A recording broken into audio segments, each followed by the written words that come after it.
entendimiento en un área de suma trascendencia para la administración de justicia. Nos referimos al abogado José Antonio Díaz Muro, abogado por la Universidad Nacional Pedro Ruiz del Gallo de Lambayeque, magíster en Derecho Constitucional y Procesal Constitucional por la Universidad Nacional Pedro Ruiz Gallos de Lambayeque, magíster en Ciencias Penales por la Universidad Nacional Pedro Ruiz Gallos de Lambayeque, así como doctor en Derecho y Ciencias Políticas por la misma universidad. Egresado de la maestría en Ciencia Criminalística por la Universidad Privada Norbert Wiener de egresado de la Maestría de Disolución de Conflictos por la Universidad Privada de San Martín de Porres, así como de la Maestría de Gestión Pública y Gobernabilidad por la Universidad Privada Norbert Wiener. Docente universitario en la Universidad César Vallejo, docente asociado de la Academia de la Magistratura, así como también docente en la Escuela del Ministerio Público y así como de otras instituciones como de la Policía Nacional del Perú, en cursos de especialización. Docente a nivel de posgrado y formación complementaria con los siguientes títulos superiores. Título profesional técnico en Administración de Empresas por el Instituto Superior Tecnológico Público de República Federal de Alemania de Chiclayo. Título profesional técnico de Informática por el Instituto Superior Tecnológico Público República Federal de Alemania de Chiclayo. Conciliador extrajudicial en materia familiar, árbitro extrajudicial, actualmente desempeñándose como fiscal penal en el Distrito Fiscal de Piura. Autor de influyentes publicaciones sobre el delito de la apropiación ilícita, el delito de los daños en la legislación peruana, un análisis del artículo 205 del Código Penal, entre otros. En esta oportunidad, el doctor Díaz Muro nos iluminará con su experticia sobre un tema de crucial importancia para nuestra labor jurisdiccional, titulada La violencia sexual como una forma de tortura, un análisis desde de un sistema interamericano de protección de derechos humanos. Dada la complejidad y la actualidad de los desafíos que enfrentamos en estos tiempos, estoy convencido de que su perspectiva será de gran utilidad para el ejercicio de nuestras funciones. Les recordamos, señores y señores magistrados, así como los auxiliares de justicia, que podrán formular sus interrogantes y comentarios a través del chat al finalizar la exposición, los cuales serán atendidos por nuestro conferencista. Terminando las 7:30, así como llegaron a ingresar al sistema, volver a ingresar al sistema de gestión académica con su número de DNI y su clave respectiva para poder registrar su asistencia en cuanto a esta actividad. Sin más preámbulos, con el respeto y la admiración que se merece su investidura, demos una cálida bienvenida virtual al doctor José Antonio Díaz Muro. El estrado virtual es suyo, doctor. Muy buenas noches. Muy buenas noches, doctor Eduardo. Gracias por su generosa presentación. Gracias por la invitación. Buenas noches con todos y con todas, licentes de la Academia de la Magistratura. Para mí es siempre un grato placer y gran honor compartir este escenario altamente epistémico con los discentes de la Academia de la Magistratura, los jueces y fiscales, personal administrativo, del Poder Judicial, del Ministerio Público, para reflexionar hoy no temas de tipo penal, sino desde el derecho internacional de los derechos humanos. La tópica encomendada se va a centrar específicamente en hacer algunas precisiones en cuanto a estándares internacionales sentados por la Corte Interamericana de Derechos Humanos, específicamente en el ámbito de la violencia sexual como un acto de tortura, ¿no? Evidentemente que lo relacionado con la violencia sexual en los ordenamientos internos no siempre calza en los tipos penales de tortura. Sin embargo, desde una arista, desde una tópica de los derechos humanos, esto resulta siendo admisible. En el decurso de esta exposición vamos a tratar de hacer algunas especificidades en torno a lo que viene a ser la tortura, condensando con la violencia sexual. Y para ello vamos a tomar como apoyo, como soporte, lo que ha elucubrado en su oportunidad la Corte Interamericana. Claramente van a existir casos en donde la República del Perú ha sido considerada responsable internacionalmente por violar derechos humanos, y en otras no será el Perú, será otro país vecino, o en suma, otro estado conformante del sistema interamericano de protección de derechos humanos, y específicamente que haya aceptado la competencia contenciosa de la Corte Interamericana, ¿no? Voy a compartir dos presentaciones. En primer orden, esta que alude de manera en específica al tema su examen. Luego, una suerte de línea histórica, de estudio diacrónico, de evolución en cómo se han ido presentando estas sentencias de la Corte Interamericana a propósito de la violencia sexual, ¿no? Eh, Fíjense que ya la Corte Interamericana, en su oportunidad, en distintos casos, ha establecido cuándo estamos frente a tortura. Va a establecer ciertos componentes, ciertos elementos que deben de estar presentes para poder sostener que se está ante un caso de tortura. Evidentemente que en el sistema interamericano, las víctimas, cuando ya la sentencia así las ha adjetivado, ha concluido que son víctimas, propugnan en sus casos, cuando pretensionan en el sistema a partir de comisión, el hecho de la tortura.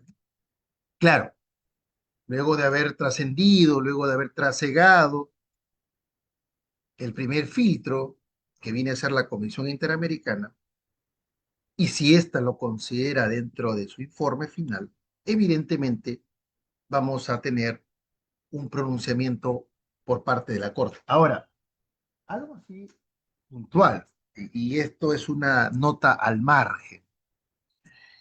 La Corte Interamericana, como ya lo ha sentado en distintas sentencias, no se encuentra vinculada con lo que la Comisión Interamericana le señale.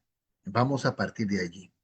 ¿Ya? Una nota al margen de todo lo que vamos a conversar en estos 90 minutos. No todo lo que la Comisión le plantea a la Corte va a ser de recibo in toto por la Corte Interamericana. Vamos a señalar ese primer punto, ¿no? Muy bien, entonces ya entramos a materia y veamos algo interesante que resulta siendo importante para nuestro fin.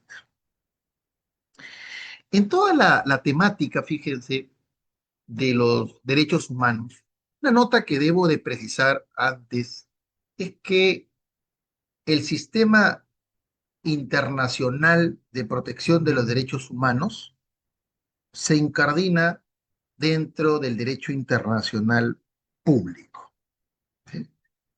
Dicho de una manera distinta, el derecho internacional público alberga dentro de sus fauces al derecho internacional de los derechos humanos. Y dentro de este derecho internacional de los derechos humanos vamos a encontrar a los sistemas de protección de derechos humanos, muy concretamente. Y en estos sistemas de protección de derechos humanos vamos a tener, por un lado, el sistema universal regentado por la Organización de las Naciones Unidas, Declaración Universal de los Derechos Humanos y sus dos pactos, Pacto Internacional de Derechos Civiles y Políticos y el Pacto Internacional de Derechos Económicos, Sociales y Culturales, como elementos principales, como documentos o instrumentos principales. Tenemos todavía todo un plexo de cerca de 10 convenciones a nivel universal, tratados. Pero del otro lado vamos a tener los sistemas regionales de protección, ¿no? El tema que nos convoca es en específico uno de ellos. Y en estos sistemas regionales de protección vamos a encontrar al sistema europeo de protección de derechos humanos. Ahí tenemos el Tribunal Europeo de Derechos Humanos. Vamos a encontrar al sistema interamericano, al cual formamos parte. Vamos a encontrar al sistema africano de protección de derechos humanos. Evidentemente que este orden prelativo que acabo de indicar dentro de los sistemas regionales obedece en específico a la manera en cómo se han desarrollado. Uno, desde el momento de su aparición. Dos, la manera en cómo han venido desarrollándose a través del tiempo, ¿no? La robustez en la protección de derechos humanos que hoy representa, ¿no? El sistema europeo, el sistema interamericano y el sistema africano, ¿no? Sin desdeñar, evidentemente, y aún cuando no tenga un tribunal, el sistema universal, ¿no? Nosotros, por decisión del constituyente del 93, formamos parte del sistema universal y del sistema interamericano. Esto ha sido en su oportunidad suscrito y ratificado en el orden interno. De tal manera que, a tono con el artículo 55, 55 de la Constitución, los tratados internacionales forman parte del ordenamiento jurídico interno. Forma parte de lo que llamaría el profesor Marcial Rubio Correa, el profesor García Toma, la constelación normativa nacional. Se afilian, se afincan, asumen una teoría monista de los derechos humanos. Y esto contenidos en lo que la Convención de Viena del Derecho de los Tratados llamaría en términos generales tratados. En términos generales son tratados. De allí que podría, y evidentemente existe, ciertas previsiones, convenciones, protocolos, que en cierta medida podrán tener notas diferenciadoras, pero al fin y al cabo, en términos de la Convención de Viena sobre el derecho de los tratados, son tratados. Y que van a tener sujetos de derecho internacional público los que lo conforman, aquellos que expresan esa voluntad soberana, entiéndase los estados, para suscribir un tratado internacional, en el caso en específico que vamos a conversar, de derechos humanos o un tratado internacional, cual fuera su materia. Muy bien. Entonces, vamos haciendo ostensible, ciertamente, los sistemas de protección. Vamos a hablar el día de hoy de aquellas decisiones del sistema interamericano, en específico vinculadas con la violencia sexual como forma de tortura. Vea usted, en el sistema interamericano hay temas que ciertamente revisten preocupación por la Corte. Temas, por ejemplo, el matrimonio igualitario, temas como, por ejemplo, la eutanasia, que aún no han sido abordados de manera omnicomprensiva, de manera acabada, el último me refiero, la pena de muerte, ciertamente también, el medio ambiente, que ya tenemos opiniones consultivas, el derecho al cuidado, la última opinión consultiva que se ha emitido. Entonces, hay líneas jurisprudenciales, ¿no?, Claro, me estaba olvidando de la violencia de género, ¿no? Una de las líneas jurisprudenciales que ha concitado la atención reforzada por parte de la Corte, por parte de la Comisión Interamericana, si quiero particularizar este sistema, que es lo que nos convoca.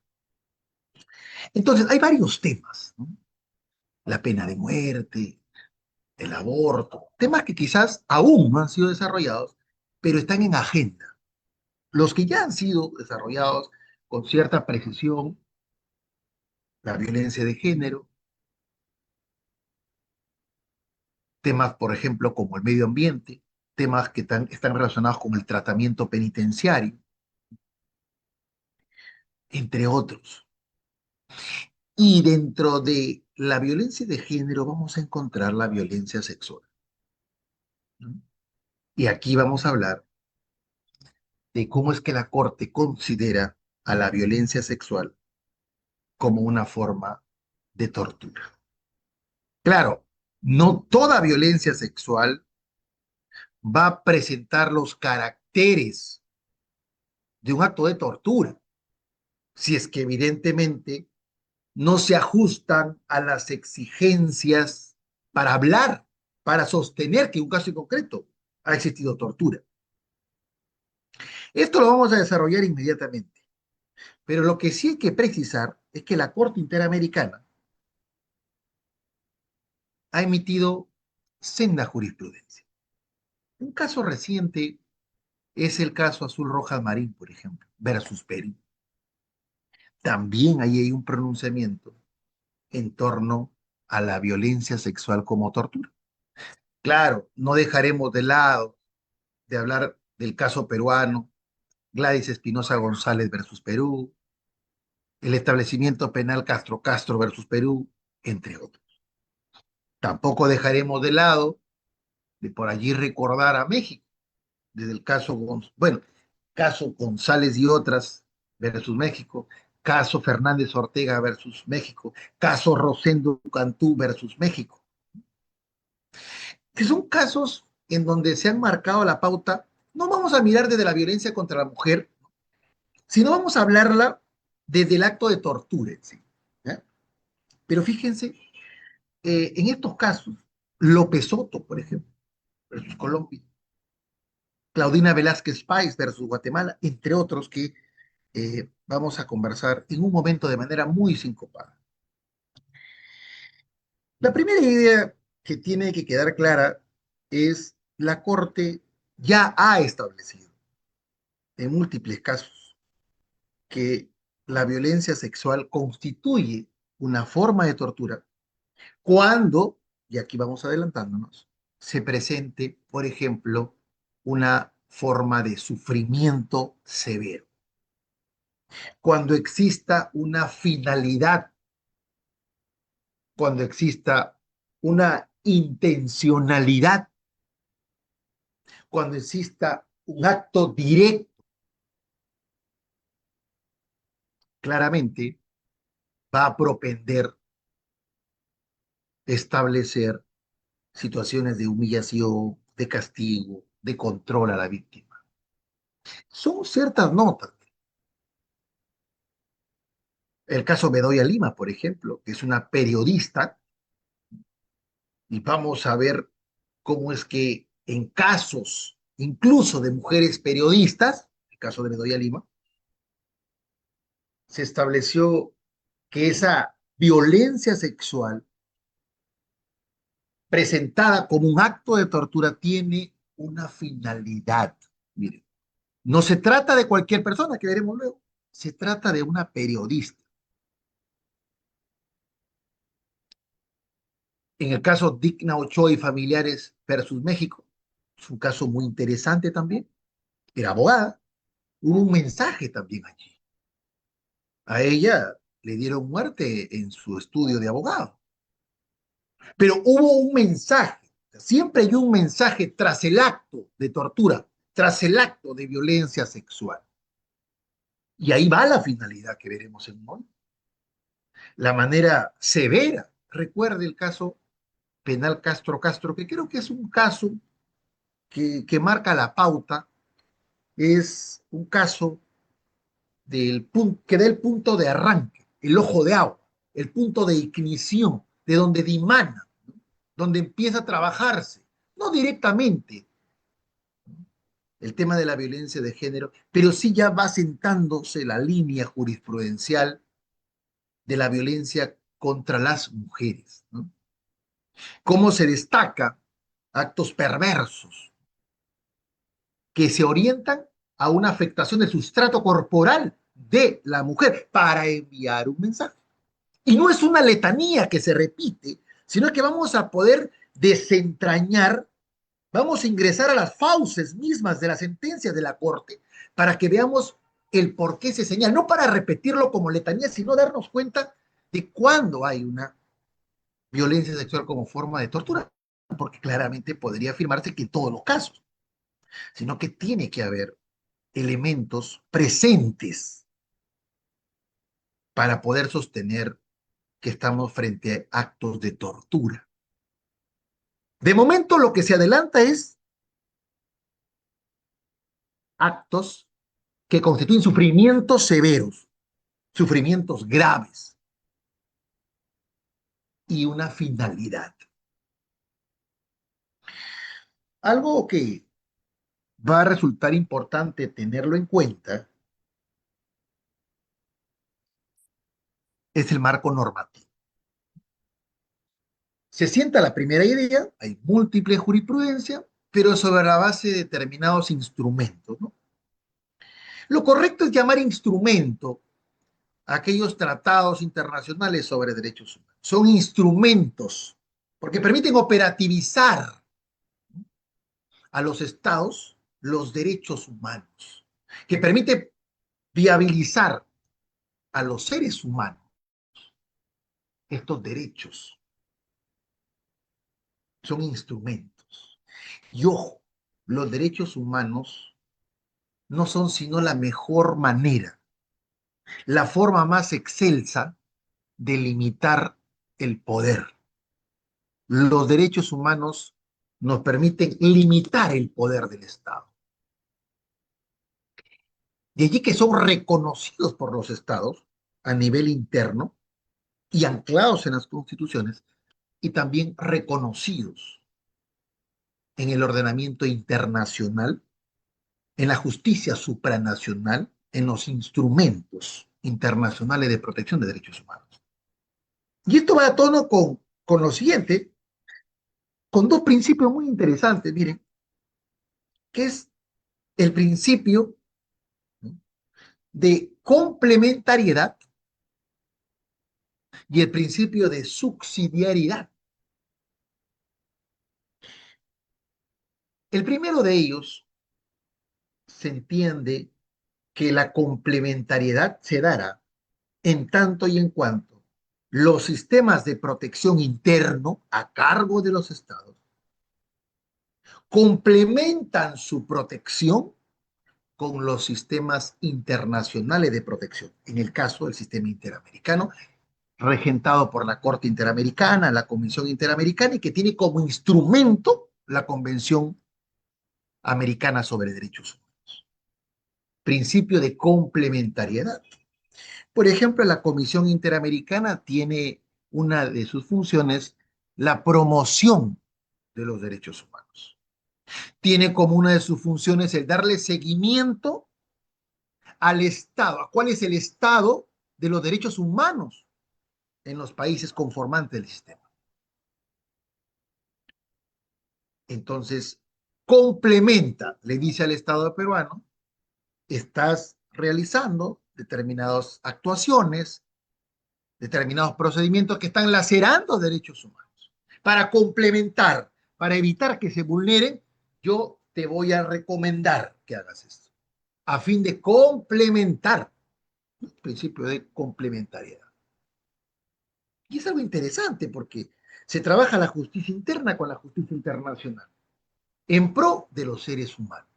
Pero el principio de subsidiariedad parte por entender, y aquí vamos a recordar el artículo 205 de la Constitución. Cuando se agota la jurisdicción interna, se habilita el acudir a la justicia supranacional de manera subsidiaria ante la falencia del sistema interno, ante la deficiencia del sistema interno, ante el fracaso del sistema interno, ante la inexistencia de procedimientos, de recursos en el sistema interno, podemos acudir a estos sistemas internacionales, entendiendo previo el agotamiento. Ese es el agotamiento, cuando puede agotarse, pero cuando no se dan las circunstancias, por ejemplo, situaciones de Estado donde no se permite, donde se emite una ley, donde se emite un decreto ley, donde se prohíbe acceder a los recursos. Recordemos los años 90, cuando hablemos del caso Espinosa González, Castro Castro, esos años, los años 90, esa dictadura que se vivió, ese azote del terrorismo, había muchas limitaciones a los recursos. Entonces no podemos esperar que se active ese principio de subsidiariedad si es que evidentemente no se dan las condiciones para que la persona pueda acceder a algún recurso. O a lo mejor no está estatuido ningún recurso.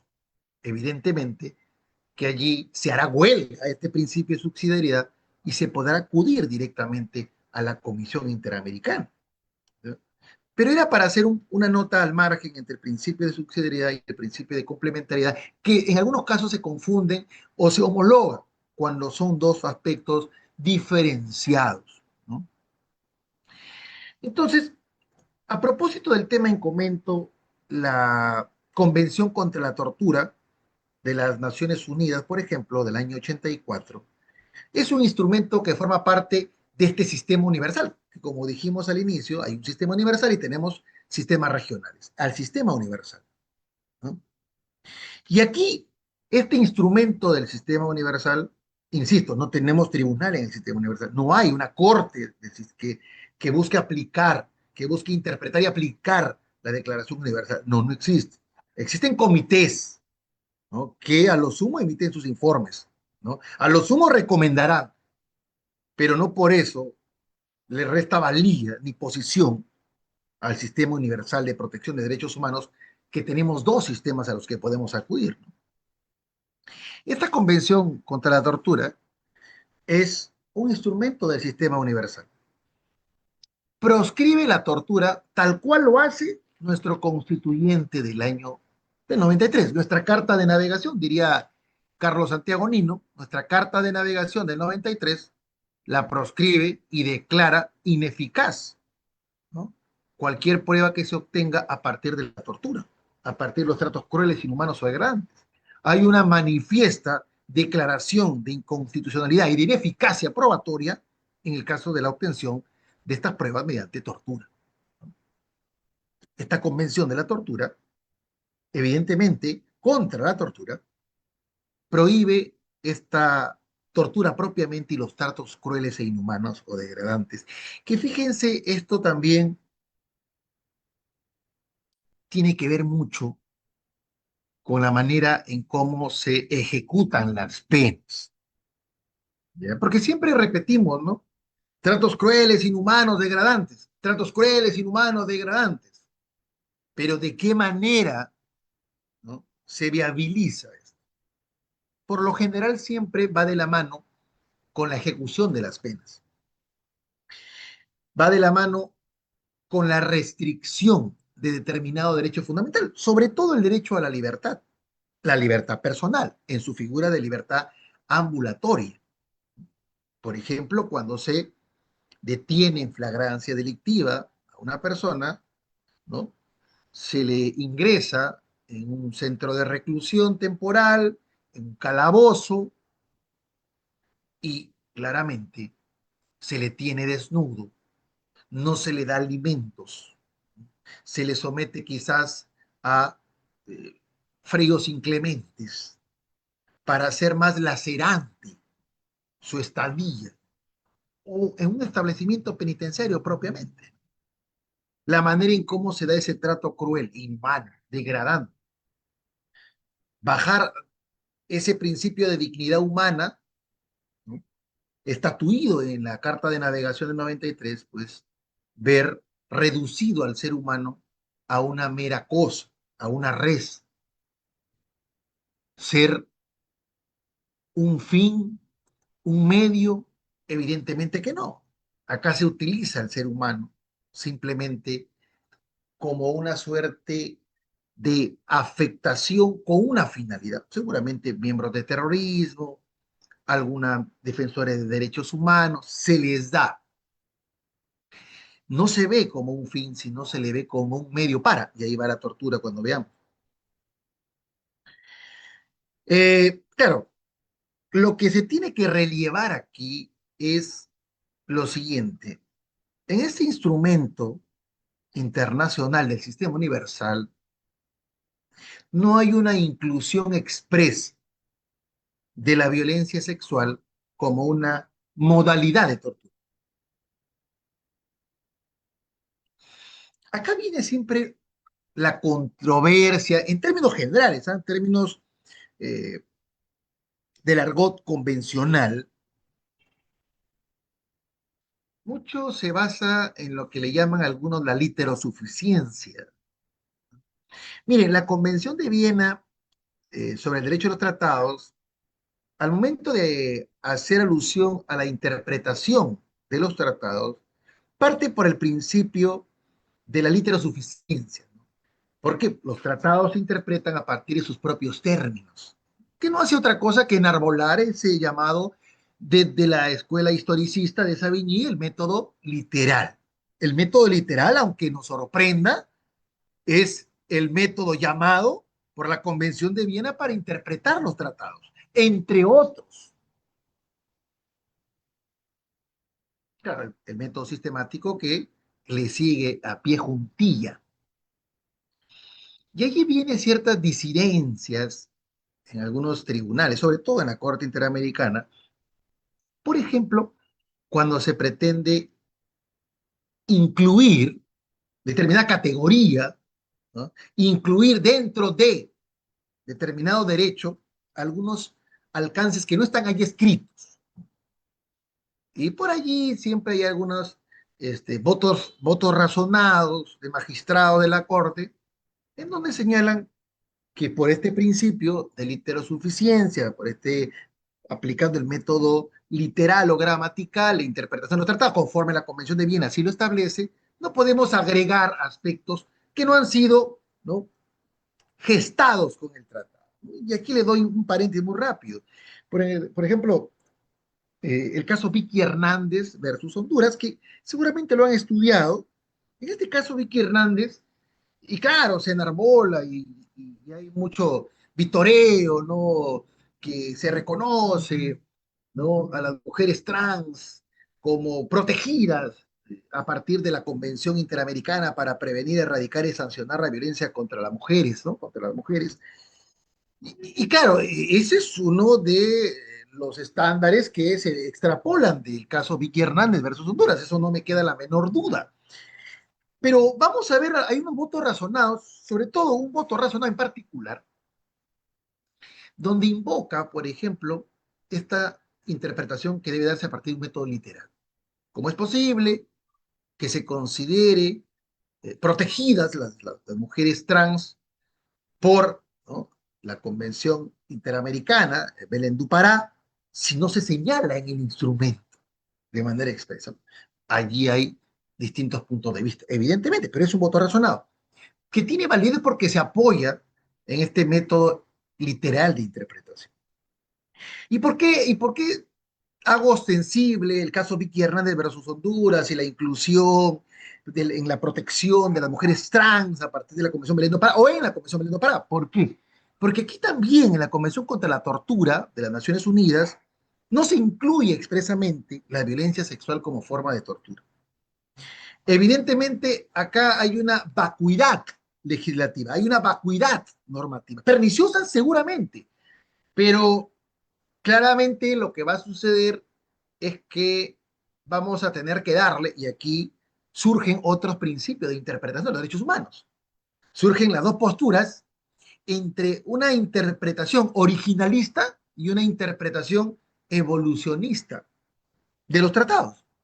Si yo parto por una concepción originalista de los tratados, pues tendré que sujetarme, tendré que quedarme, tendrá que quedarse tal cual está señalado en el tratado. Vamos, si tengo una convención del año 69, por ejemplo, la Convención Americana, si tengo una convención contra la tortura del Sistema Universal del año 84, evidentemente tendría que interpretar para aplicar el por qué se dio en el año 84 y no pretender incorporar nuevos elementos, nuevas categorías que pueden surgir en los años 2000 o en el año 2020 o en el año 2025, porque estaría trastocando el pensamiento originalista de cuando se gestó, de cuando se elaboró, se edificó, se redactó esta convención. Y la intención de los estados al momento de la suscripción fue esa y no otra. Ese es un pensamiento originalista. Yo como Estado, al momento en que suscribí este documento, este instrumento internacional, lo asumí porque estaba señalado estos alcances. Era él, no lo que usted hoy por hoy quiere incluir. Acá viene ya la postura evolucionista.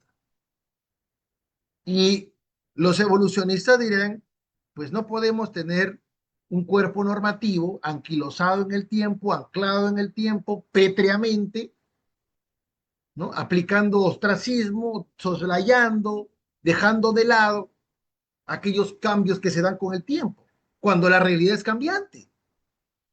Y los derechos humanos, evidentemente, no pueden anquilosarse en el tiempo. El derecho humano, por propia caracterización o adjetivación, es progresivo, no regresivo, ni estático. Si los derechos humanos van en línea progresiva y no regresiva, si los derechos humanos tienen que ir incrementándose, porque no es un número acabado, sino que esto va surgiendo a partir de la evolución misma, entonces habría que entender que esta interpretación evolutiva permite llenar de contenido, ¿no? Ahí esa interpretación evolutiva habilita a que se vayan incorporando contenidos a instrumentos internacionales o derechos humanos que ya son un tanto añejos. Para muestra algo muy sencillo. Por ejemplo, si uno revisa el artículo primero de la Convención Americana, bueno, vamos a encontrar los principios obligaciones de los estados. El principio de igualdad y no discriminación, a suerte de principio obligación de igualdad y no discriminación. Y por el principio de igualdad y no discriminación, los estados, evidentemente, a tono con la Convención del 69, no pueden, pues, discriminar en sus leyes, en sus actuaciones, ¿no? Para no desarrollar ampulosamente esta obligación. Pero solamente le preciso. Por ejemplo, ¿qué pasó en el caso Atala Rifo e Hijas versus Chile? ¿Qué pasó en el caso Atala Rifo? En el caso Atala Rifo, que es del año 2012, la Corte Interamericana tuvo que echar mano al principio de igualdad y no discriminación, pero no encontró la categoría protegida orientación sexual.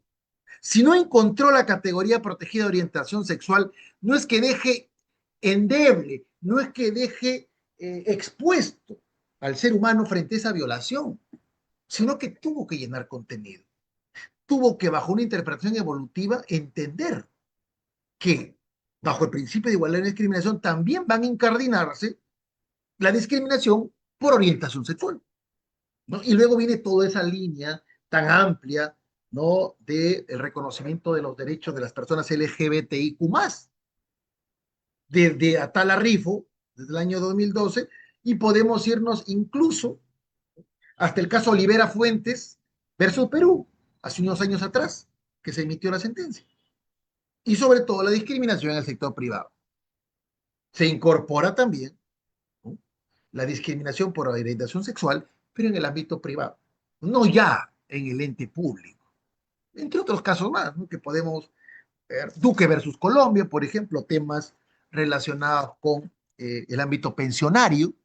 Flor Freire versus Ecuador, temas relacionados con aquellos establecimientos que albergan a militares, ¿no?, bases militares, son encontrados teniendo aparentemente relaciones sexuales, y claro, la sanción más drástica es excluirlos, es separarlos, es expulsarlos, y lo que no hubiera pasado si se trataba de una pareja heterosexual. Entonces, ¿eso cómo se da? A través de una interpretación evolutiva. Se llena de contenido, ¿no? Se llena de contenido. Y qué decir, para no dejar por alto, que también me lo vamos a ver muy someramente, el caso Azul Rojas Marín versus Perú, que también tiene una cuota significativa de tortura, pero también de discriminación.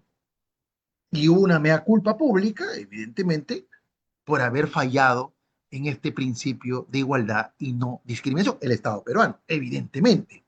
¿Eh? Entonces, yo hago esta nota al margen o este excursus para más o menos darnos cuenta de la necesidad de habilitar una interpretación evolutiva y no anquilosarnos bajo una interpretación originalista, ¿no? Porque lo contrario sería mirar un instrumento internacional como un estanco aislado, ¿no? Desprovisto de una realidad. Y es lo que quería reflejar en esta Convención contra la Tortura de las Naciones Unidas. Porque es del año 84, año quizás donde varios han nacido, pero que realmente no podemos considerar ni sostener, ¿no? Que no están dentro del ámbito de protección de esta convención actos de violencia sexual, porque no se señala exprofesamente, ¿no? Bueno, la Convención Belén do Pará, evidentemente, es un instrumento del sistema interamericano, tantas veces mencionado, muchas veces utilizado, empleado cuando se trabaja la violencia contra las mujeres, cuando hablamos de la violencia de género de manera macro, etcétera. Cuando trabajamos la violencia contra mujeres trans, también, ¿no? Vicky Hernández versus Honduras, que acabo de mencionar, que es un caso paradigmático, ¿no? Sobre esto.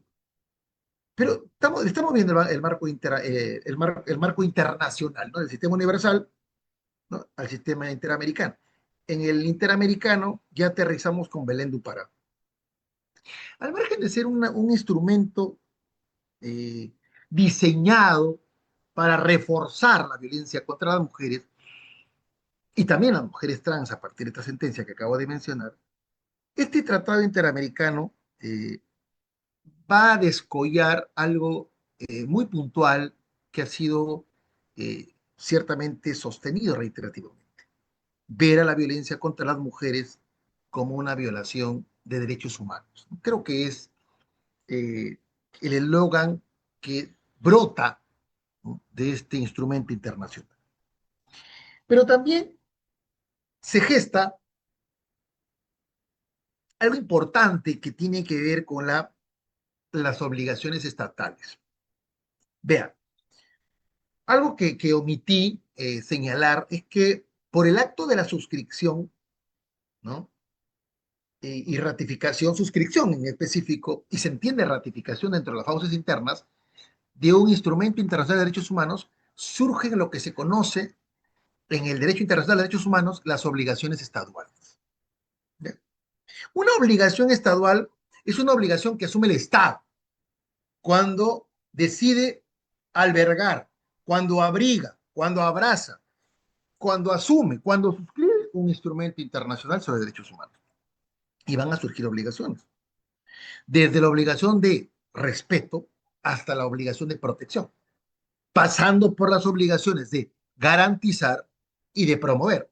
Dicho de manera más acabada, estas obligaciones estaduales que emergen, bueno, obviamente esto emerge en todos los instrumentos internacionales por el acto de la suscripción y la ratificación, pero de momento solamente para recordar, la obligación de respeto es una obligación abstencionista, es una obligación que incumbe al Estado, que el Estado no sea quien viola el derecho humano, que el Estado no sea quien lacere el derecho humano. El Estado reconoce el derecho humano y por tanto está obligado a respetar el primer llamado. Y aquí vamos a ver varios casos donde es el Estado el primero que viola. Por ejemplo, en el caso Gladys Espinosa González versus Perú, época de los años 90. Espinosa González versus Perú. J versus Perú, años 90. Época del terrorismo. Detenciones arbitrarias, detenciones incomunicadas, actos de violencia sexual, exposición sexual, tortura sexual. Castro versus Perú. Desnudez forzada, exhibición de la desnudez forzada, introducción en la cavidad vaginal, exploraciones innecesarias, injustificadas. tortura sexual. Entonces, ¿quiénes cometieron esos hechos? ¿Por qué traje a colación esto? ¿Quiénes fueron los que acometieron estos actos? Miembros del Estado. ¿Y quiénes son los miembros del Estado?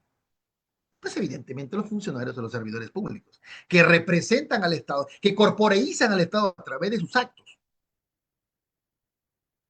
Interviene un agente estatal, evidentemente.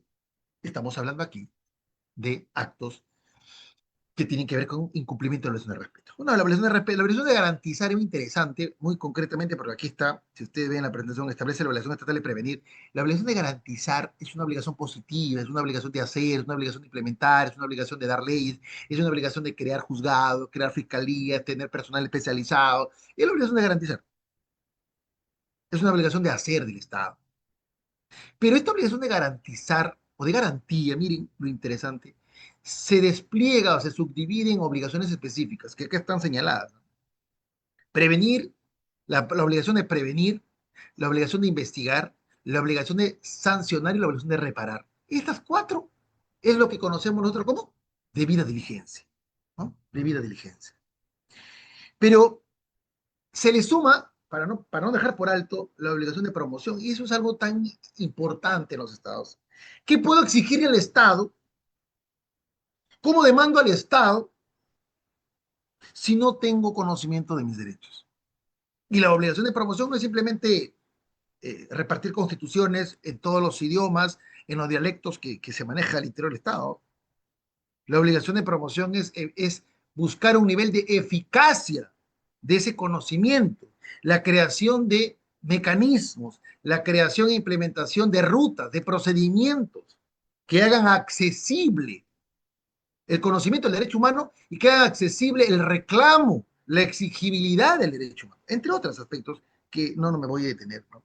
Y la obligación de protección es algo tan sencillo como tener la tranquilidad que no vamos a ser violentados en nuestros derechos humanos. El Estado tiene la obligación de darnos esa tranquilidad, de caminar por la calle y estar seguros de que no nos van a violentar nuestros derechos humanos.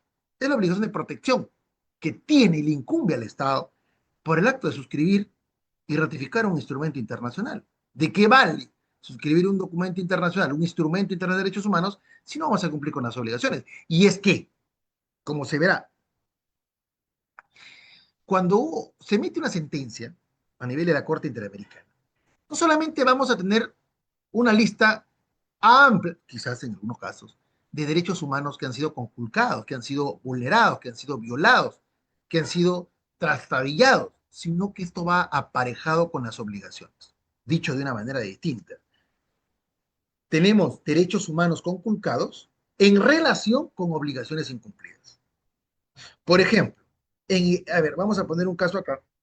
En el caso Espinosa González versus Perú, la incursión que hubo fueron miembros de la DINCOTE, ¿no? Miembros de la DIVICE, donde se habría afectado en su trato corporal integridad personal, integridad física, integridad psíquica, integridad moral, ¿no? De Gladys Espinosa González, que por cierto está fallecida, condenada por terrorismo a 25 años por la Corte Suprema. ¿Quiénes cometieron estos actos? Pero agentes estatales, policías, miembros del ejército, etcétera, agentes estatales. Si esos agentes estatales tienen ¿a quién representan? Al Estado. Entonces, conculcaron el derecho a la integridad física, derecho humano violado. ¿En relación con qué obligación? La obligación de respeto. ¿Por qué? Porque al Estado le incumbe, que es el primero en no violar. Por tanto, si es el Estado, a través de sus representantes, a través de sus funcionarios, quien viola el derecho humano, Castro versus Perú, por ejemplo, también, se incumple la primera obligación de respeto. ¿Ya? Muy corto. Bueno, introduce un marco de la Convención Belén do Pará, también establece todo un marco especializado que complementa la Convención Americana. Por eso es una debida diligencia reforzada, ¿no? Porque tenemos varios instrumentos internacionales que confluyen.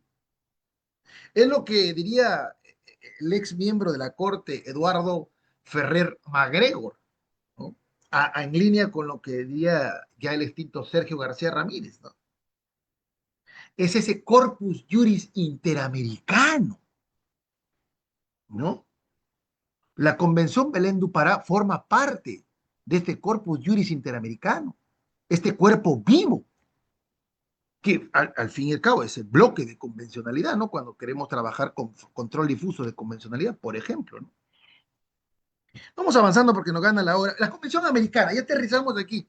Y en la Convención Americana tenemos expresamente, ¿no?, el derecho humano, el derecho a la integridad personal, física, psíquica y moral, tal cual lo tenemos reconocidos en nuestro artículo 2, numeral 1 de la Constitución del 93, política y jurídica, evidentemente. Pero también esto no solamente está alojado en el artículo 5 de la Convención Americana, sino también el artículo 11, por ejemplo, que tiene que ver con la protección a la honra, la protección a la dignidad. ¿Por qué? Porque la violencia sexual también lacera lo relacionado con la honra, lo relacionado con la dignidad, con la reputación, la exposición que se le hace específicamente a las mujeres cuando son víctimas de violencia sexual como acto de tortura, por la manera, esa severidad del ataque, esa severidad de la agresión. Y hay un caso muy interesante, ¿no?, que es el caso Mujeres Atenco. Son 11 mujeres versus México, que en una protesta que hubo, luego se conversará, esperemos que salgan tiempo, cómo es que fueron víctimas, en la palabra de la corte, de manoseos, de digitopresiones en los glúteos, de frotamientos por parte de personal policial. Miren,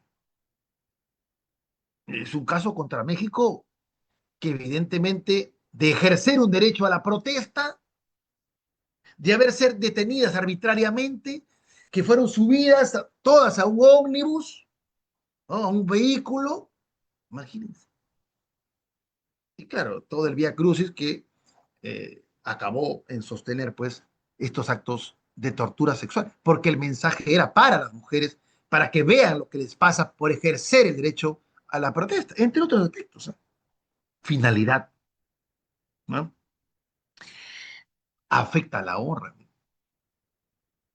Bueno, eh, entonces lo que vamos viendo es que ante esa vacuidad, ¿no?, frente a esa suerte de inexistencia de manera explícita de, esta categoría dentro de la tortura para que sea considerada, es que resulta gravitante la interpretación y aplicación y por tanto la jurisprudencia sentada por la Corte. Es jurisprudencia a partir de la interpretación y aplicación de un instrumento internacional, ¿eh?, en el caso de la jurisprudencia de los derechos humanos. Esto es, eh, hay una sentencia de la Corte Interamericana, y me adelanto, que establece los alcances, ¿no?, en el caso Boyce versus Barbados, por ejemplo, también, que habla, señala muchas cosas sobre el control de convencionalidad, ¿no? Eh, pero habría que entender cuáles son los alcances de una sentencia interamericana, ¿no? Antes que se me pase, miren, son dos aspectos. Uno, que es lo que comprende a la red judicata o cosa juzgada internacional, que compete a los estados concernidos en un litigio internacional. Cuando al Estado peruano, por ejemplo, o se me ocurre al Estado colombiano, al Estado mexicano, al Estado chileno, ¿no?, es denunciado ante la Comisión Interamericana, esto llega a la Corte emite una sentencia condenatoria por violar derechos humanos y va a establecer su decisión en contra de ese Estado. En el caso Sur Roja Marín, por ejemplo, me adelanto, condena al Estado por violar el derecho a la integridad física, el derecho a la igualdad y no discriminación, ya, y ordena como medida, ¿no?, de no repetición, vamos, la implementación de un protocolo para las investigaciones cuando estén comprendidas personas LGBTIQ+, personas gay, ¿no?, personas transexuales, transgénero, etcétera. Ya. Esa obligación que surge a partir de la decisión de la Corte es solo para Perú. Evidentemente, la parte decisora, la red judicata, el fallo. Pero hay otro lado, que es la red interpretata o cosa interpretada internacional, que vamos, Chile, conformante del sistema interamericano, que suscribió, ratificó la Convención Interamericana de la Competencia Contenciosa de la Corte, tendrá que mirar esta sentencia, azul, roja, marín, para adaptar su derecho interno, para adaptar sus procedimientos, para adaptar sus interpretaciones cuando tenga un caso de personas LGBTIQ+, la no discriminación, los no estereotipos, erradicar prejuicios, etcétera. Esa es res interpretata, que tiene que ver con la ratio decidendi, con la obiter dicta de esa sentencia, que no hace sino establecer pauta de interpretación, la interpretación, los estándares. Y eso es para todos los estados conformantes del sistema interamericano. Claro que por ahí, para no hacer mucho devaneo, se modificó el artículo octavo del título preliminar del Código Procesal Constitucional, que no es una novedad, un hierro gravoso del legislador, donde pues ha convertido en una cláusula manifiestamente inconvencional en su último parágrafo, cuando alude que el Estado peruano, y es lo que se interpreta, está obligado de aquellas sentencias en las que es parte, ¿no? Y no, no está ese y no, pero está expresamente que el Estado peruano va a tener que cumplir, va a tener que interpretar, va a tener que asumir los estándares que brotan de la sentencia donde él ha sido parte. Una interpretación en sentido contrario, pues no vamos a cumplir. Y esa es la interpretación que se está dando, ¿no? En el desarrollo doctrinario del derecho internacional de derechos humanos, que eso es manifiestamente inconvencional, ¿no? De momento, incluso manifiestamente inconstitucional, porque nosotros tenemos el artículo 55, que abriga la tesis monista, los tratados forman parte del derecho interno, el artículo 205 que habilita la justicia supranacional, que ensalza ahí el principio de subsidiariedad, ¿no? Habilita acudir a la justicia supranacional, la cuarta disposición final y transitoria, tantas veces recurrida, tan trillada ya, ¿no? Que permite interpretar los derechos humanos a la luz de estos instrumentos internacionales, y evidentemente el artículo octavo también, que es el que condensa más, el 123 del propio Código Procesal Constitucional, también que abre todo el abanico, los pronunciamientos de la Corte Interamericana, ¿no? De los organismos de protección de derechos humanos. Pero esta modificación que le han dado al artículo octavo, que evidentemente es inconvencional, pues quiere limitarlo, ¿no? Yo no comparto eso, seguramente será inaplicado en los casos en concreto, pero de momento tengamos presente esos alcances. Bueno, ha sido una creación jurisprudencial, diferentes casos que lo vamos a ver en este momento.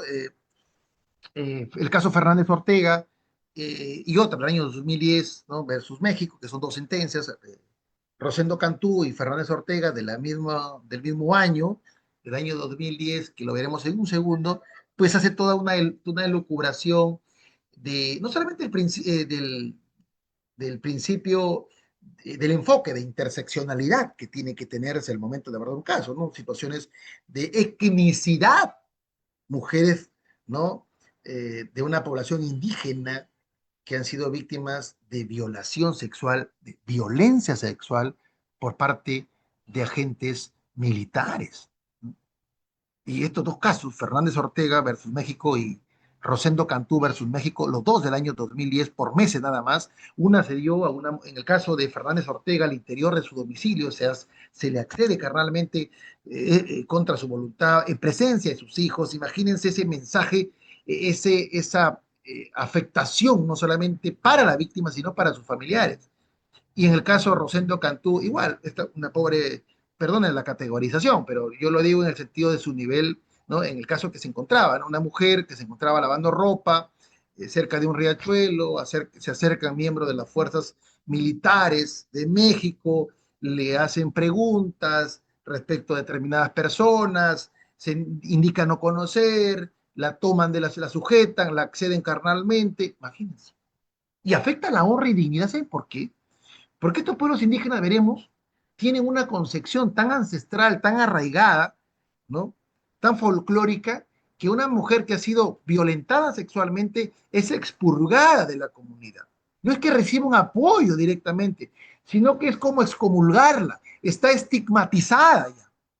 Y fíjense, por eso, cuando la Corte ve todos los efectos que, no solamente la afectación al sustrato corporal, a la integridad moral, psíquica, que está reconocida en el artículo quinto de la Convención, sino va más allá en el artículo 11º, ¿no? Afectación a su honra, a su dignidad. ¿Por qué? Porque van a ser excluidas de la misma comunidad. Por ejemplo, en todos casos, Fernández Ortega y Rosendo Cantú, que son casos, o si se quiere, leading case muy importantes, que se dieron en México, meses seguidos nada más, sentencias que evidentemente reflejan, ¿no?, estos actos de tortura. ¿Qué obligación? Obligación de respeto. ¿Por qué? Porque fueron agentes estatales quienes acometieron el hecho, ¿no? Lo vemos inmediatamente. Bueno, la aplicación interpretativa también de la Convención Americana, de la Convención Interamericana, del Endopará, la Convención Interamericana que también tenemos contra la tortura, ¿no?, que hemos suscrito, evidentemente, y esta creación del Corpus Juris Internacional en materia de violencia sexual y derechos humanos, que ha ido alimentándose poco a poco, ¿no? Progresivamente se ha ido. Mira, hay una sentencia que es la sentencia arquimédica. ¿Qué es una sentencia arquimédica? No tiene nada que ver con medicina, por cierto, pero esta terminología de sentencia arquimédica es lo que conocemos como sentencia hito, como sentencia a partir de la cual hay un giro copernicano, hay una manera diferente. Una sentencia arquimédica es la que da el inicio, ¿no?, de todo un desarrollo, ¿no?, a partir de. Por ejemplo, es como hablar de estereotipos de género, la necesidad de incluir la perspectiva de género, el destierro de los estereotipos, de los prejuicios, del caso González y otras versus México, por ejemplo, donde hay un desarrollo de lo que es un estereotipo de género, cómo hay que aplicar el protocolo de Minnesota, el protocolo de Estambul, el tema de la tortura, etcétera. Son sentencias hito, son leading case, son sentencias arquimédicas, así se les denomina. Y una sentencia arquimédica que se considera es el caso, como les dije, Fernández Ortega y otras versus México. Importante. Luego voy a hacer un recuento en unos minutos, ya me queda poco tiempo, Dios mío. Voy a avanzar. Bueno, acá, como le dije, bueno, mujer indígena, víctima de violación sexual, agentes estatales, miembros de las Fuerzas Armadas. Acá es el punto de apoyo que desarrolla toda la estructura de los precedentes que inmediatamente los vamos a ir conversando. Claro, miren que estos casos, ¿no?, estos casos también se han dado en el tribunal, ¿no?, en el tribunal eh, que aplicó, ¿no?, el Tribunal Penal Internacional de Ruanda. El caso Akeyesu es un caso, quizás el primer caso en donde se condena, ¿no?, a un burgomaestre que toleró actos de violencia sexual. Fue condenado a cadena perpetua, ¿no?, por violar derechos humanos. Es el hito internacional a partir del cual se empieza a gestar y sancionar, ¿no?, los actos de violencia sexual como tortura, como delito de genocidio, de lesa humanidad, el tolerar la quiesencia de estos actos de violencia sexual, ¿no? Voy a adelantar, miren, este caso Akayesu que acabo de mencionarles, ¿no? Este Tribunal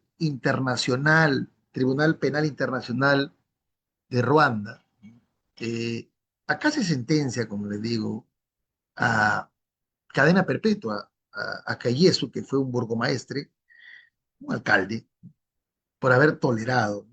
Es lo que se llama, ya no una sentencia arquimédica, también le denominan una sentencia parteaguas. Sentencia parteaguas. También tienen esa denominación en el sistema internacional, ¿ya? Muy bien. Miren, vamos haciendo algunas precisiones.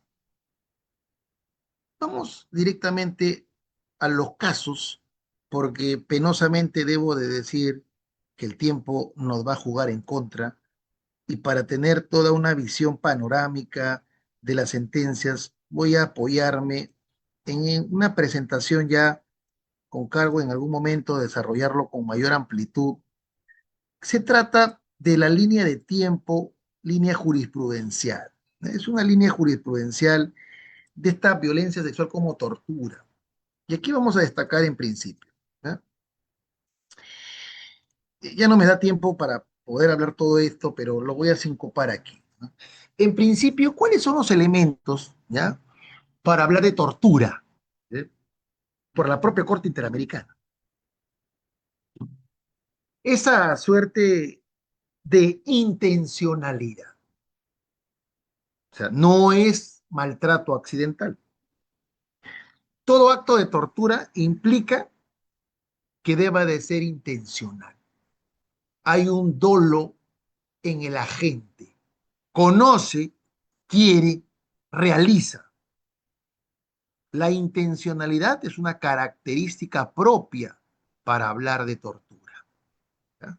No hablamos de hechos accidentales, hablamos de hechos intencionales. Pero además va acompañada de la severidad en el sufrimiento, en la afectación, en el dolor. Hay una severidad. Claramente se trata de esa manera. No hablamos de esa llamada gran crueldad que se analiza en el delito de homicidio calificado, ¿no? Sino hablamos de una severidad del dolor y tiene que ver también por la persona que recibe. ¿Quién es? Por ejemplo, en el caso Castro Castro, ¿no? Las exploraciones vaginales injustificadas, el no proveerle de toallas sanitarias a las mujeres que estaban en su periodo menstrual, el obligarlas a cambiarse, a desnudarse frente a personal militar, al ser insultadas y vejadas como terrucas, etcétera. Esas expresiones generan una severidad y una afectación en la psique, porque la tortura, como se verá, no solamente tiene que ver con una afectación en el sustrato corporal, sino también en el ámbito psíquico. Intencionalidad, severidad y una finalidad específica. ¿Para qué lo haces? Para enviar un mensaje que ninguna, caso Bedayo Lima, ninguna periodista tiene que ir en contra del Estado. Y si es mujer, esto es lo que le va a pasar. Hay que golpear a las terrucas, caso Castro Castro. Un mensaje dirigido a ellos. Y la participación de miembros del Estado o la aquiescencia de los agentes estatales para que particulares realicen, con su consentimiento y conocimiento. Muy bien, vamos con la línea de tiempo. Caso a nivel internacional, el caso Akayesu, que le dije, el Tribunal Penal Internacional de Ruanda. Este fue el primer tribunal internacional que, como le mencioné, no hace sino establecer la violación sexual como un genocidio, como una tortura. Ojo que no es de antigua data. Vamos notando aquí, del año 98, este alcalde ruandés permitió estos actos de violaciones masivas. Y claro, violaciones sistemáticas, violaciones públicas, que fueron asimiladas a una tortura. Esta es la primera sentencia internacional que declara que la violencia sexual constituye tortura. Claro, asumiendo los elementos que hemos mencionado anteriormente. Veamos el sistema interamericano, que es lo que nos importa en este momento. Lo he tratado de resumir.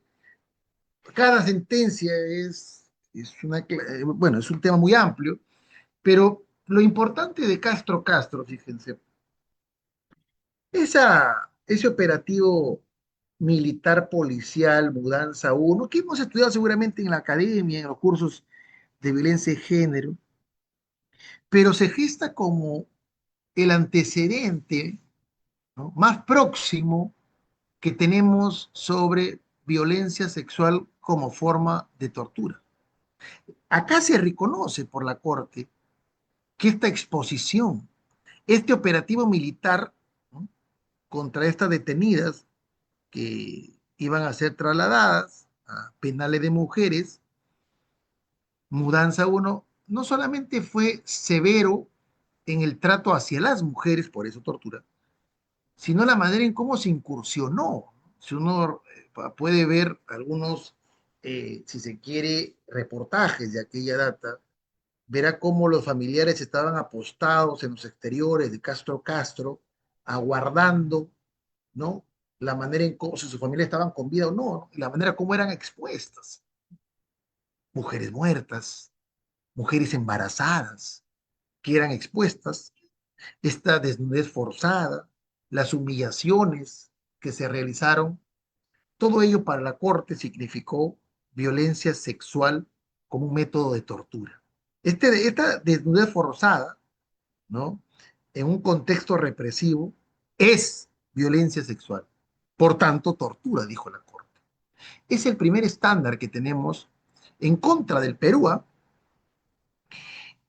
margen de lo que se ordenó reparar, hay más de dos sentencias de seguimiento y cumplimiento de sentencias, ¿no?, evidentemente, dos sentencias ya encima, y que no se cumplen todavía a cabalidad en lo que decidió la Corte. Pero en este caso, Castro Castro es el primer germen de la incorporación de la perspectiva de género. Es el primer germen en que va inicializándose, ¿no?, el reconocimiento de la violencia de la mujer como un derecho, una violación a un derecho humano. No exprofesamente, como se hace en Campo Algodonero, pero ya es el punto de ignición. La hoja de ruta inicia con Castro Castro, ¿no?, estableciéndose esa violencia sexual como acto de tortura. Bueno, vamos caminando y llegamos a Campo Algodero. Queda poco tiempo. Campo Algodonero también es el leading case, ¿no? Es el caso Hito, ¿no? Eso no hay que negarlo, ¿no?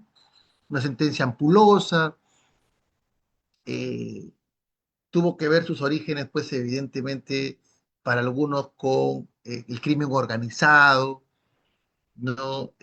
Las maquiladoras, que eran esas centros de labores que requerían mano de obra barata, mano de obra de mujer, para elaboración de productos que finalmente eran llevados a Estados Unidos, ¿no?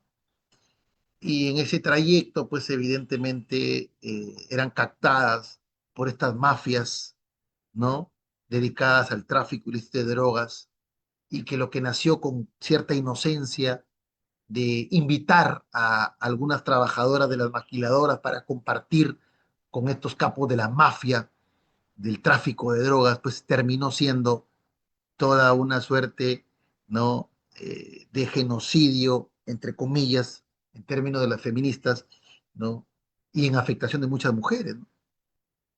Evidentemente, la señorita González y las otras dos, la señorita Berenice Montiel, creo que es, bueno, fueron las únicas que se hizo visible este caso, pero evidentemente hubieron cientos de mujeres más. Claro que no nos da el tiempo de contar todo lo que pasó, pero al fin y al cabo, este caso resalta, ¿no?, ese abuso previo, esa violencia sexual previa a la muerte de la mujer, porque era la violencia sexual, evidentemente, que se daba en el seno de una discriminación estructural, ¿no? Es lo que va gestándose, pues, como lo que conocemos como feminicidio, ¿no? México, por ejemplo, tiene a Marcela Lagar, a Juana, a la doctora Monarrez, entre otras, ¿no? Bueno, acá se establecen los estándares de la obligación del deber de diligencia, que, como le dije, comprende prevenir, investigar, sancionar, erradicar, ¿no? Pero este caso de Campo Albanero, ya sin insistir mucho, porque sé que es un caso muy estudiado, marca la pauta, no solamente para definir lo que son estereotipos de género, la proscripción de los mismos, sino la necesidad de hacer una buena investigación. Hay protocolos de Minnesota, de Estambul, para temas de desapariciones, para temas de tortura, y tenían que ser activados, lo que no se hizo.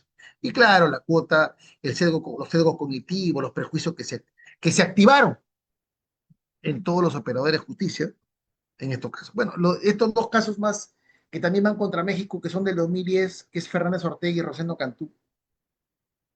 Muy importante, fíjense, del año 2010, porque aquí vamos a encontrar algo eh, muy significativo. Y es que acá se ve a la violencia sexual cometida, ¿no?, por agentes militares, ¿no?, como actos de represión, actos de castigo. Son mujeres indígenas violadas por militares en la ciudad de Guerrero. Mujeres indígenas que no hablaban el español. Miren. Acá la violencia sexual se declara como tortura.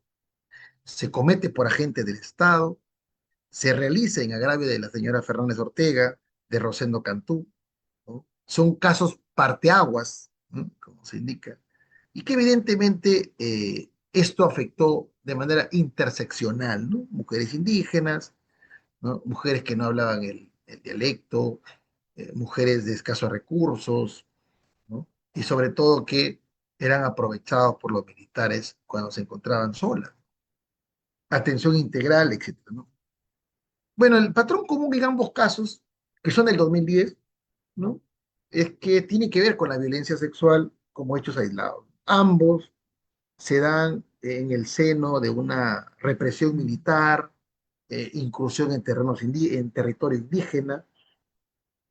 En Rosendo Cantú, evidentemente, tenía 17 años, Rosendo Cantú, cuando se da estos hechos, era adolescente. Fernández Ortega se da en su casa, en su hogar, frente a sus hijos. Acá la Corte califica los hechos de tortura sexual y consolida esta doctrina de la violencia sexual ejercida por agentes estatales. Esta violación sexual, esta violencia sexual como una manera de tortura, ¿no?, y que evidentemente a la luz de la Convención y a la luz de la Convención Interamericana contra la Tortura permite reflejar. Bueno, llegamos al caso Espinosa González, que contra el Estado peruano se da en el seno de un conflicto armado. Recordemos que esto se da en los años 90, ¿no?, donde el terrorismo flanqueaba, donde se daban pues atentados. Y aquí algo que debe de puntualizarse es que estas violaciones sexuales se daban contra personas que estaban siendo investigadas, procesadas por terrorismo. Porque en el caso de la señora Espinosa González, también se da un tema, no solamente al momento de su detención arbitraria, ella se encontraba con su pareja de aquel momento, estaba conduciendo una motocicleta, pues intervenida, es igual que el caso J. versus, pero no le hacen conocer, ¿no?, las razones de su detención, ni de manera verbal, ni de manera escrita, no le notificaron los motivos de su detención, no le permitieron comunicarse con familiares, la familia tuvo que ir, pedir que se le haga una evaluación médica legal, la misma que fueron varias y que reflejaba estos actos de tortura, ¿no? Esto fue reflejado, pero que por ser terrorista, ¿no?, era una suerte de descrédito. Y ahí viene todo un tema en cuanto a las víctimas, o sea, una persona que está siendo procesada o que es condenada por terrorismo no podría ser víctima de violación de derechos humanos. Ese es eh, un argumento evidentemente totalmente deleznable y espurio, ¿no? Y pues es un prejuicio que se activa. ¿Cómo vas a considerar víctima a alguien que cometió un delito tan grave como el terrorismo? No, claro, esa es la mentalidad errada, ¿no?, con que se veía en aquella edad. Bueno, algo más en Espinosa González, se utilizó la violencia sexual, igual que Castro Castro, para humillar, para mandar un mensaje. Acá se declara la tortura en contexto de privación de libertad por parte de sus custodios, ¿no? Recuerden que estuvo en Divise, en Cote. Muy bien. El caso Claudina Velázquez Páez versus Guatemala también es un caso importante que si bien eh, Hubo indicios de abuso sexual antes de su muerte. Era una estudiante de derecho, ¿no? Joven, desaparece un viernes que sale de la universidad, se fue a una fiesta, comunicó a sus padres, eh, ella sale más o menos a la medianoche del domicilio donde se estaba dando la fiesta, un domicilio particular, es decir, una fiesta particular, perdón. Ya no tuvieron más noticias de ella, aparece luego su cuerpo, y ahí se trabaja mucho el tema de no hay que esperar que aparezca el cuerpo para iniciar la investigación, no hay que esperar que aparezca el cuerpo para iniciar la búsqueda, ¿no? No hay que esperar 4 o 6 horas. Inmediatamente frente a la desaparición, tanto fiscalía como policía, agentes estatales, y es de lo que el mensaje que se Claudia Velázquez Páez, ¿no? El abordaje adecuado de la escena del crimen, ¿no? La necropsia, que también cuando son mujeres tiene que pues orientarse, establecer si hubo acto sexual, ¿no? Y lo que no se dio. Entre otros aspectos que esta sentencia reconoce, ¿no? La no activación de protocolos, la impunidad en cuanto a violencia sexual. Es un caso muy importante tomarlo. El caso López Soto versus Venezuela también es otro caso que es del año 2018. Esto es una suerte de esclavitud doméstica. Fue una señora que fue secuestrada 3 meses, fue violada reiterativamente, tuvieron que hacerle una reconstrucción vaginal, fue lo más aberrante que pudo padecer la señora López Soto, ¿no? Fue una violación reiterada.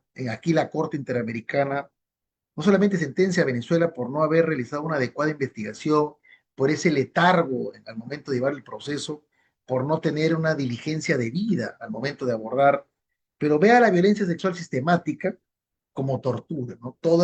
Esta persona era vejada sexualmente todos los días durante el secuestro que fue víctima, por un particular, miren. Pero aquí claramente la Corte considera que el Estado toleró, claudicó a sus obligaciones estaduales. Un caso López Soto muy interesante de tortura sexual por un acto de particular. Llegamos al caso de mujeres víctimas de tortura Doctor, sexual en Atenco. Sí, doctor, tenemos 5 minutos. ok, ya, correcto, correcto, termino. El caso de mujeres víctimas de tortura sexual en Atenco, igual son 11 mujeres que por el derecho a la protesta fueron violentadas sexualmente, es un acto de tortura, como le dije, sufrieron víctimas de froteurismo, víctimas de humillación, etcétera, ¿no? En los casos Sur Roja Marín ya lo conocen, en su caso contra Perú, se reconoce el derecho como categoría protegida de la orientación sexual como categoría protegida, él inicia como persona gay, luego ya se declara mujer trans, igual víctima de violencia sexual, le introducen la nícula o la vara de ley de la policía, pues en la comisaría Casagrande por la cavidad rectal, le genera lesiones, la policía no le quiso recibir la denuncia, el Ministerio Público tampoco, puso en tela de juicio su declaración, el Poder Judicial con sesgos cognitivos, con prejuicios, una discriminación, pidieron perdón público, pero se establece también pautas sobre violencia sexual como tortura. El caso Bedoya Lima, termino con esto, es un caso de una mujer periodista que es secuestrada en las puertas de un establecimiento penitenciario, se le viola sexualmente y allí la Corte también reitera, ¿no?, la incursión por parte fue ojo que fue toda una operación orquestada por parte del Estado para violar sus derechos humanos y sobre todo la necesidad de reforzar, de proteger aún más a aquellas mujeres que se dedican al periodismo, ¿no? Aquí se gesta, ¿no?, la violencia sexual contra periodistas, mujeres periodistas, como una manera de tortura, porque el mensaje era, aquellas mujeres periodistas que hagan esto serán víctimas de violencia sexual, víctimas de tortura sexual, como se menciona. Muy bien. Eh, Fíjense, estos casos que de manera muy sucinta les he tratado de resumir, no hacen sino establecer que a nivel del sistema interamericano de protección de derechos humanos, se reconoce la violencia sexual como actos de tortura, desde los casos emblemáticos de Castro Castro hasta Bedoya Lima versus Colombia, la Corte Interamericana ya tiene una línea de jurisprudencia. Bien, me quedo aquí, doctor Eduardo, presto para conversar si hay minutos, si no agradecerles por su presencia en este escenario.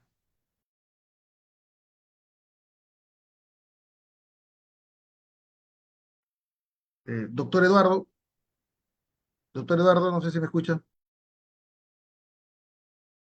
Sí, doctor, algunas preguntas de repente de algún discente que quiera participar.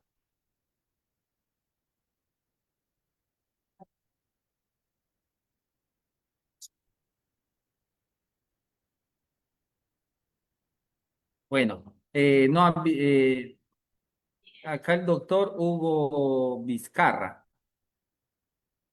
A ver, doctor. Sí, doctor, se me escucha, ¿no? Así ¿Se me es. escucha? Sí, sí, sí, sí, se Solamente, recibe. sí, doctor, muchas gracias por la ponencia, excelente, ha estado muy ilustrativo. Sin embargo, doctor, quisiera hacerle una pregunta y, sobre la práctica que hace con nosotros en el Ministerio Público. Em, para determinar, doctor, el grado de, por ejemplo, para la tortura se exige dolor y sufrimiento graves. ¿Cómo podemos nosotros determinar cuándo se está ante dolores y sufrimientos graves? ¿Quién lo debe determinar? ¿Qué perito? ¿Mediante qué documento? Esa es la pregunta.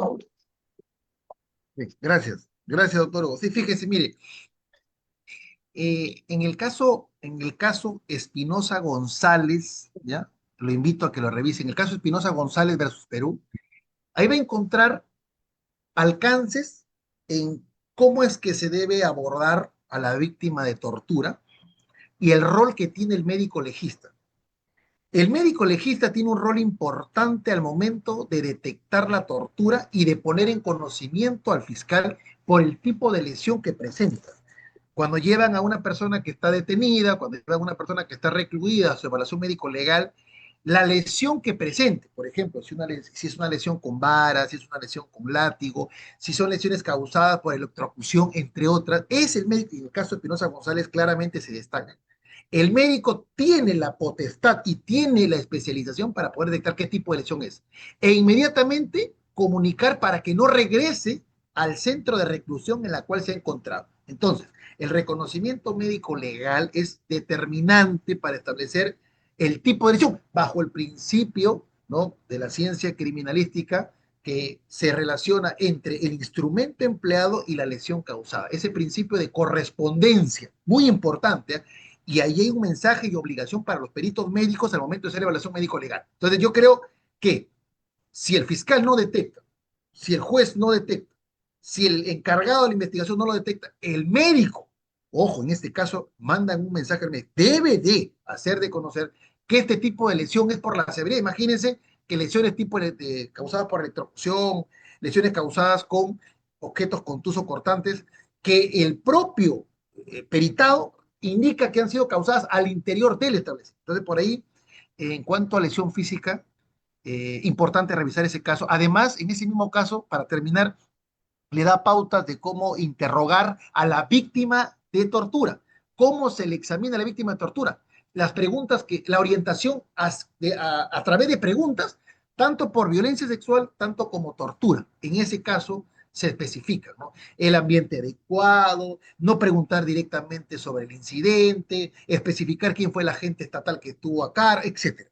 ¿no? Entonces, el reconocimiento médico legal es importante, la labor del médico es importante para poder establecer y sobre todo siempre se trabaja de la mano con el protocolo de Estambul, de Minnesota, y lo más interesante es que va violencia física y violencia psicológica.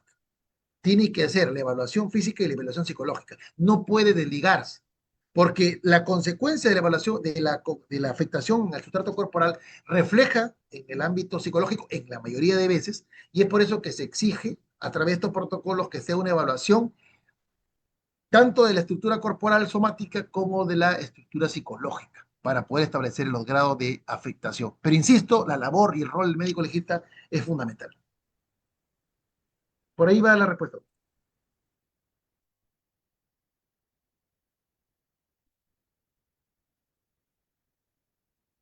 Bien, doctores, no habiendo más discentes que quieren levantar la mano, ¿puede dar sus palabras de conclusión, por favor? Gracias, doctor. En principio, solamente señalarles que la violencia todo tipo de violencia, ¿no?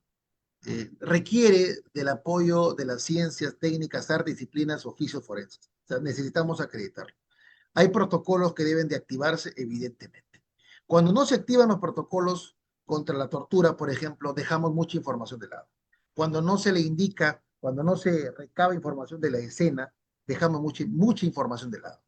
Entonces, la conclusión es que estos estándares, perdón, de la Corte Interamericana permiten establecer cómo es que debe de hacerse una investigación y cuáles son las falencias que siempre se encuentran, sobre todo en la prevención y en la investigación, que son los dos componentes de la debida diligencia, los dos primeros, ¿no? Que es donde está fallando. Eso sería todo, doctor, y muchas gracias.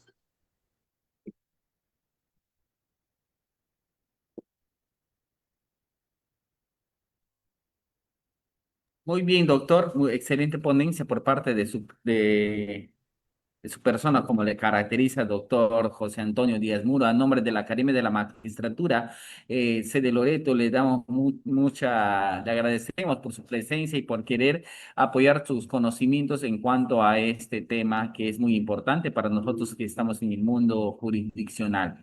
Eso ha sido todo. Muchísimas gracias. A los Gracias, discentes, doctor. recordarles que a partir de ahora pueden salir del sistema y tienen que volver a entrar para poder registrar su asistencia de salida. Si no logran hacerlo en el primer intento, seguir intentando hasta cumplir, poder lograrlo, tienen 15 minutos para realizarlo. Sin más preámbulos, me despido de ustedes, esperando que tengan muy buenas noches. Dime, señor Edwin, Sí, solo para consultar cómo ¿aló? es eso de volver a registrarnos nuevamente, o sea, porque Tiene que en la nota entrar, decía porque que el hecho de usted entrar para ya que estábamos ingrese debe registrados. haber marcado su asistencia de entrada con su DNI y su clave de usuario que tiene. Pero había un anuncio ahí que decía con el simple hecho de haber ingresado al aula virtual ya estábamos registrados en nuestra asistencia. Claro, ahí automáticamente cuando usted entra por su sistema con su DNI y su clave, ahí le va a pedir su asistencia y ya se está registrando. Igualito su salida, si no lo ingresa, no va a poder tener derecho a su certificación. Pero yo he ingresado normalmente